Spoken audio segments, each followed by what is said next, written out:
Understanding Foreclosure, Part 1, Essential Tips.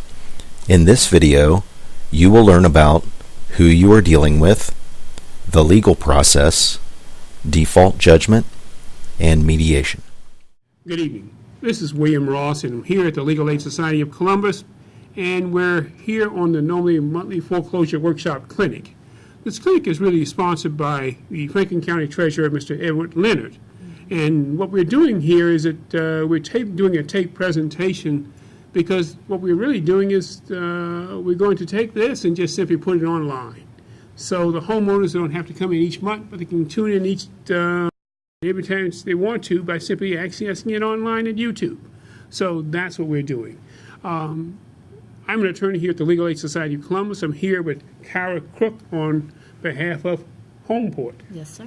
And what we want to do is go ahead and to outline or explain to you the process necessary and things you need to know in regards to foreclosure, in terms of how to best protect yourself and what's necessary to do. First of all, this is a judicial state. What do you mean by judicial state? In order for a mortgage company to take possession of your home in this state, they have to file a foreclosure action or an action in court and receive a judgment and take that judgment and foreclose in order to foreclose on your home. Most of the states have a non-judicial system, and the way that works is just simply sending the homeowner a notice. A couple of months later, simply stand on the courthouse grounds and sell the home. So here it is a judicial state, which means that they have to receive a judgment before they can go forward. What we're doing here is trying to give you some understanding about what is going to proceed or what things to anticipate. If you can anticipate the concept or understand it, we watch baseball, football, basketball, and we can follow the proceedings. Why? Because we know the rules. Now, how many people here know the foreclosure rules? And that's what we're here to hopefully give that information to you and give you the information that you need in order so you can keep your home. So that's what we're trying to do. Absolutely. Kara is working with Homeport, one of the housing counselors, and personally I always refer to them as being the angels. Why? Because they have the necessary training to know what's necessary or what programs that are out there in order to save your home. And it's clearly important to know what options you have or what programs out there that best suits you. Why? Because the mortgage company, they will give you their options in terms of what best suits them, not you. So it's important for you to understand it. You want to understand or get someone who can give you that information to allow you to best suit it to help you keep your home. Let's get started. The first thing we're running into is dealing with the appropriate timeline.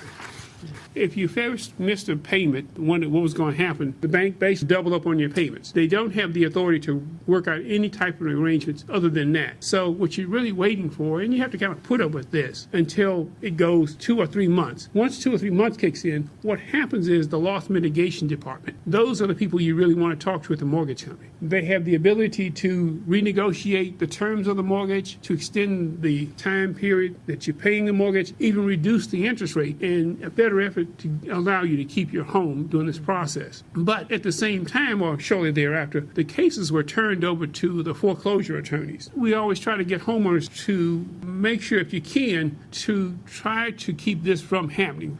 So you try to avoid that. If you find yourself there, what's the next step? That's, of course, requesting some type of mediation. Get a pad and pencil. Anytime you speak to anyone at the mortgage company, anyone at all, make sure you keep their name, the date you contacted them, and what was discussed. It's important that you keep these records. And if you come out with some type of agreement, request that agreement in writing. Why? Because this is real estate. You need to make sure everything is done in writing, and when you get that document or any documents from them, make sure you read them carefully, because sometimes those documents are not what you've been led to believe they should be. Quite often, the people who write the documents are not the same people you spoke to on the phone. Also, at this stage, make sure that when talking to loss mitigation, they probably quit accepting money from you. And when that happens, make sure you save what money you can. If it's a normal payment, you do, because down the road, you're going to need this money. Also, in this foreclosure process, you have to watch it, because the time the case is filed or in court, that's when your mailbox fills with all of these documents.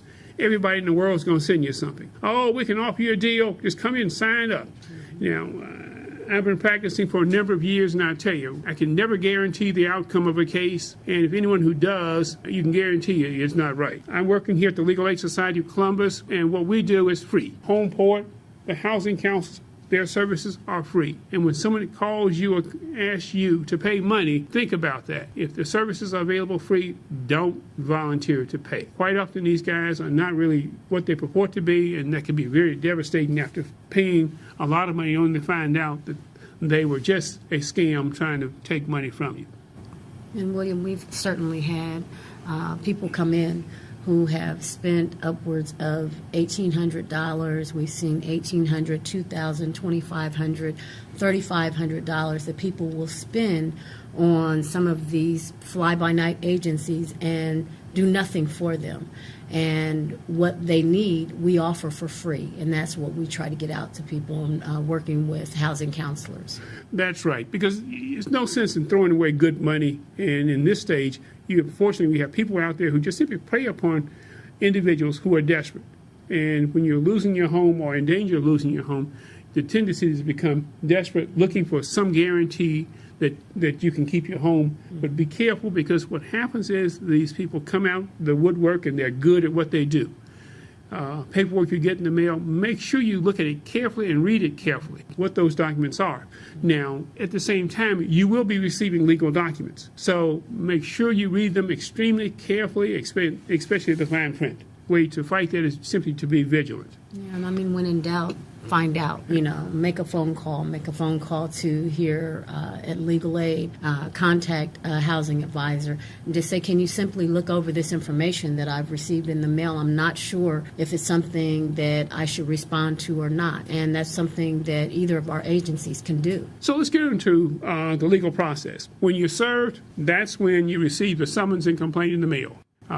The trick to that is we're requesting you to file a request for extension and a request for mediation. Franklin County has one of the, I should say, the better mediations processes in the state. Initially, when this process was set up, it was Supreme Court Justice Moyer who adopted a mediation process for the entire state. And what that is an opportunity for the homeowners to come in, along with the mortgage company, to sit down with the homeowner and to go over and try to work out some type of mediation that will allow the homeowner to keep the home. In Franklin County, this process, requesting an extension of time to file the answer and to request mediation. Now, this is not the same to all the counties in this state, because there's some jurisdictions that they will allow you to have mediation, but it will not stop the process from going forward. Fortunately, here in Franklin County, it does. So take full advantage of that. After the mediation, the answer is due. Then there's normally a discovery time period where the parties exchange information or file requests for exchange of information. And the case usually proceeds by way of summary judgment, and trial is an option too, but more foreclosure cases are settled by way of summary judgment. And if that's not successful, a judgment will be granted against you, and there's a sheriff sale. In essence, your property will be set off at a sheriff sale and auctioned out. Usually, in this case, the mortgage company is the one that picks it up because they have the largest share, but that's not necessarily the case. After the sheriff sale, the confirmation of sale. What that does is basically the sheriff says it confirms that the monies have been paid for the person who had won the bid at the sheriff sale pays it off. Only then, and after that time, will the sheriff be able to file an eviction action for the homeowner to lose their home. And remember, at any of this stage, you can still negotiate with the mortgage company, and that's a very important thing. What I try to get the homeowners to do is start working with the housing councils as early as possible, because they're the ones who can assist you and best able to help you keep your home. And if it's getting information to the mortgage company, or quite simply knowing what options that are available, and hopefully getting you on the right track. But if you don't, be careful now, because you have 28 days to respond. Literally at the 29th day, if you don't file an answer, they can move for a default judgment, and that means you lose. Not to say everything is over, but you don't want to get that if you can. I'll be the first person to tell you I've had cases that come in, even at the sheriff's sale stage, request mediation, have the sheriff's sale suspended, and we were able to get a mortgage modification at that late date. So don't give up at this stage. There are a lot of things that can be done, and it's important for you to keep that in mind.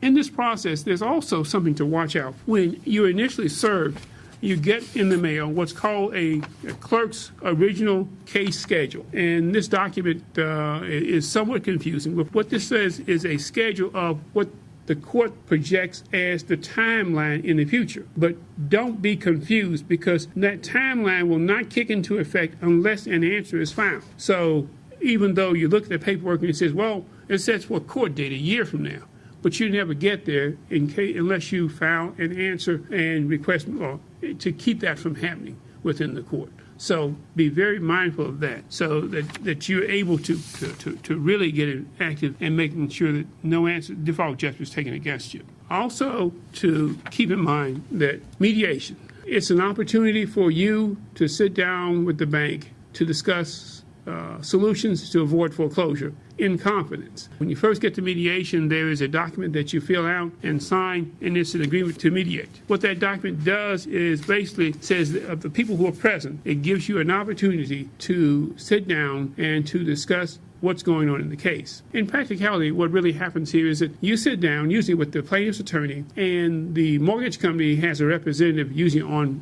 speakerphone, and they're someplace else. But it still gives you a chance to go sit down and to discuss your case. One of the things about this, though, is that they provide you with an application. Sometimes it's called an RMA, and that form is a list of documents that's necessary for the homeowner to fill out as kind of an application to the mortgage company to let them know a complete status, which includes quite a number of papers, one of which would be 2 copies of the latest income tax returns, copies of the latest bank statements, copies of the last 2 pay stubs, as well as some other documents. But those documents have to be filled out properly, and that's why we insist or try to get the homeowners to work so carefully with the housing counselors. Now, to be perfectly frank, I think the housing counselors are the real angels in this.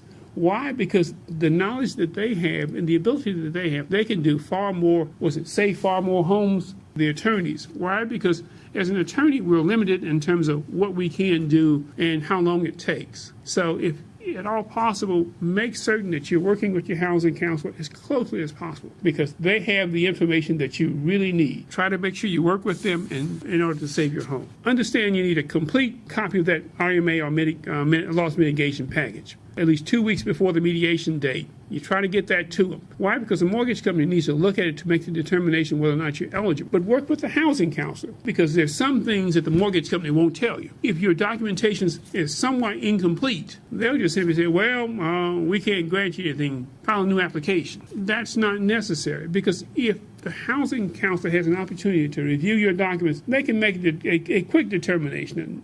Let me give you an example. You submit your income tax returns. Your income tax returns, even though you file them electronically, the copies you submit to the mortgage company still have to be signed and dated. It doesn't make a difference what date you put on there, but it still has to be signed and dated. Otherwise, they'll send it back to you and say, well, we can't use these documents, submit other documents in. That's one thing to keep in mind. The other thing to keep in mind is that if there is an FHA mortgage and your budget's not balanced, in essence, the amount of money you're spending versus the bills each month, they won't be able to offer you a modification either. Those are just some of the few things that the housing counselors can assist you in, and to hope you get your modification package together, because that modification package allows the mortgage company to determine what's in your what they can offer in terms of way of a modification.